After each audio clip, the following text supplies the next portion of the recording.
A paz do Senhor Jesus Cristo.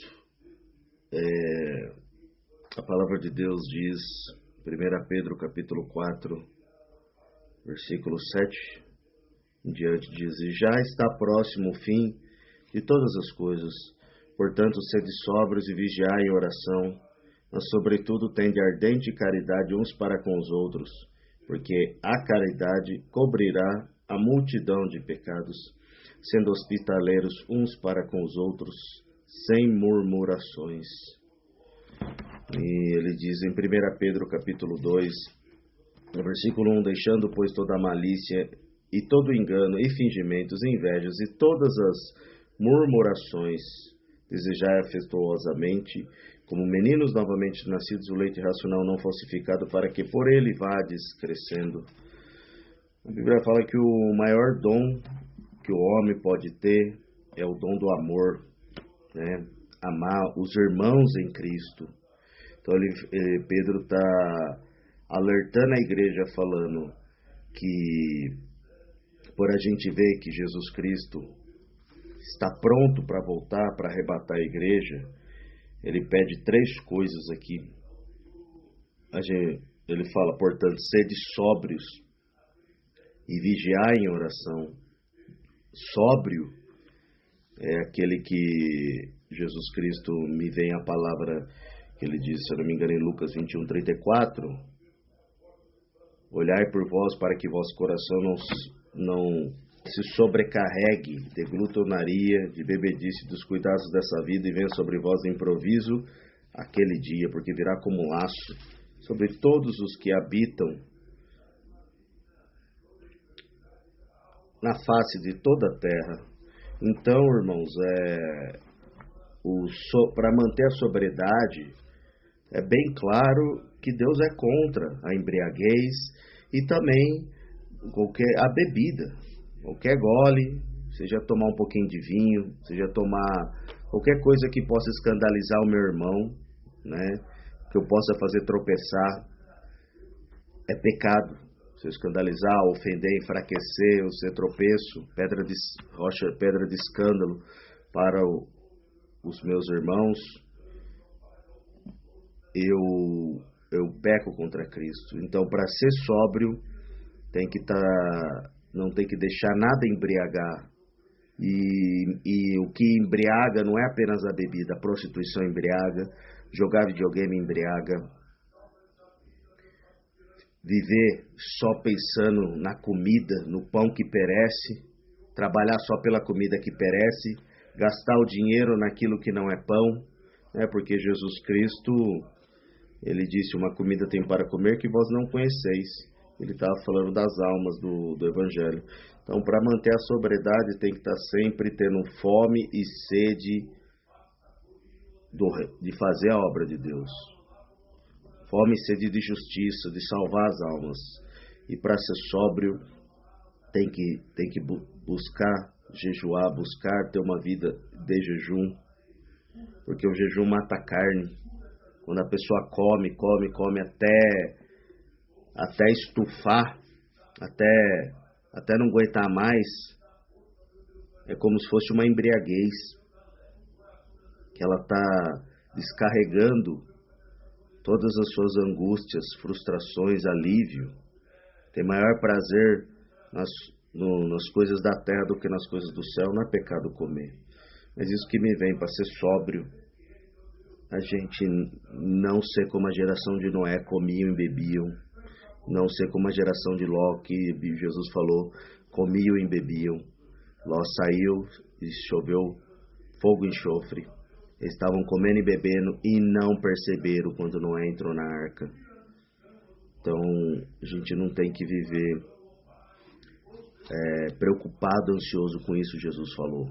Vai buscar o reino de Deus e a sua justiça, as demais coisas vos serão acrescentadas. E vigiar em oração. Tem que ter uma vida constante, oração em todo o tempo. A Bíblia fala, antes de tudo, se façam oração por todos os homens, súplicas, intercessões, deprecações, por todos os homens, principalmente pelos reis, pelos que estão em eminência, para que tenhamos uma vida quieta e sossegada, irmãos. Então, a gente tem que ter uma vida de vigilância e sobriedade e vigiar em oração. Está sempre sensível à voz do Espírito Santo. Fazer como Daniel, orava 3 vezes ao dia, estava sempre vigiando em oração, sempre se humilhando, sempre lançando as suas ansiedades, suas necessidades, seus problemas, porque Ele tem cuidado de nós. Mas o que me chama a atenção aqui no versículo 8, ele fala sobretudo, ou seja, acima da oração, acima da vigilância, do jejum, que são importantes, mas o que é mais importante, a Bíblia fala, tende ardente caridade, ou em outras traduções, ardente amor, um amor fervoroso uns pelos outros. Por quê? Eu oro, eu jejuo, mas se eu não tiver amor pelos meus irmãos, e o oposto do amor é ódio, rancor, inveja, fingimento, malícia. Então, quando eu tenho amor pelos meus irmãos, eu amo com o coração puro, eu cubro uma multidão de pecados, não só os meus, mas de outros. E aí fala, sendo hospitaleiros uns para com os outros, sem murmurações, porque, irmãos, conviver, andar com Cristo é difícil, irmãos.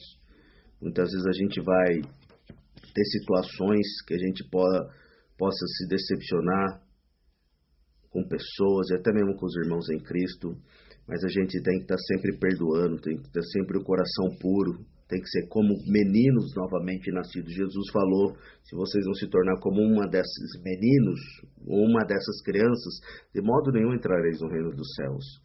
As crianças estão brincando, aí brigam, não dá 5 minutos, já estão brincando de novo, esqueceram do que aconteceu, mas o adulto não. O homem e a mulher guarda no coração. Irmãos, e Jesus falou, quando você apresentar sua oferta e você lembrar que o seu irmão tem algo contra você, deixa a oferta lá e vai se reconciliar com o teu irmão, né? Com o teu adversário, para que não te entregue ao juiz e o juiz te entregue a quem te vai pôr na prisão e você não vai sair de lá até pagar o último ceitil. Então o que Deus mais quer que apresentar diante dele é com um coração puro, entendeu? Sem malícia, sem mágoa. Perdoar, irmãos, porque se a gente não perdoar a quem nos ofende, a quem nos faz mal, a gente não é servo de Cristo. A gente não está imitando Jesus. Porque Pedro dá o exemplo, né? Eu gosto do que ele fala. Ele sempre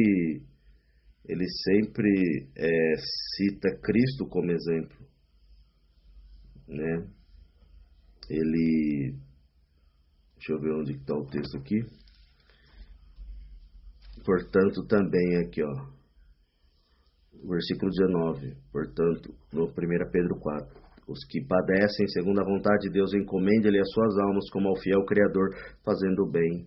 Que ele fala para não pagar o mal com mal, não tornando mal com mal, injúria por injúria, mas bem dizendo, fazendo bem, buscando a paz.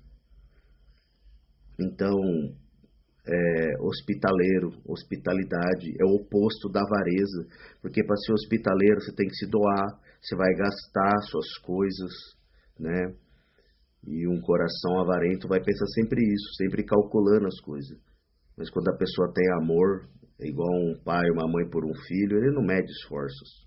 O filho está doente, ele faz o que é necessário, não importa o horário, não importa a circunstância, ele vai fazer de tudo para que o filho esteja bem. Da mesma forma, Jesus Cristo fez conosco, que nos adotou, né? O Pai nos adotou através de Jesus Cristo, nós somos irmãos de Jesus Cristo pela fé, e somos filhos adotivos do Pai, do nosso Senhor Salvador Jesus Cristo, e a gente sendo estranhos, Ele nos amou primeiro, né? Deus provou o seu amor para conosco em que Cristo Jesus morreu por nós, sendo nós ainda pecadores. Então, olha o que Ele fez por nós, que éramos estranhos, pecadores. E, depois de filhos, faz muito mais ainda. E a gente tem que imitar as pisadas do Senhor Jesus. Então, essa é a palavra que Deus colocou, né, no meu coração, a gente buscar esse ardente amor pelo uns para com os outros. Aqui está falando para os irmãos, né?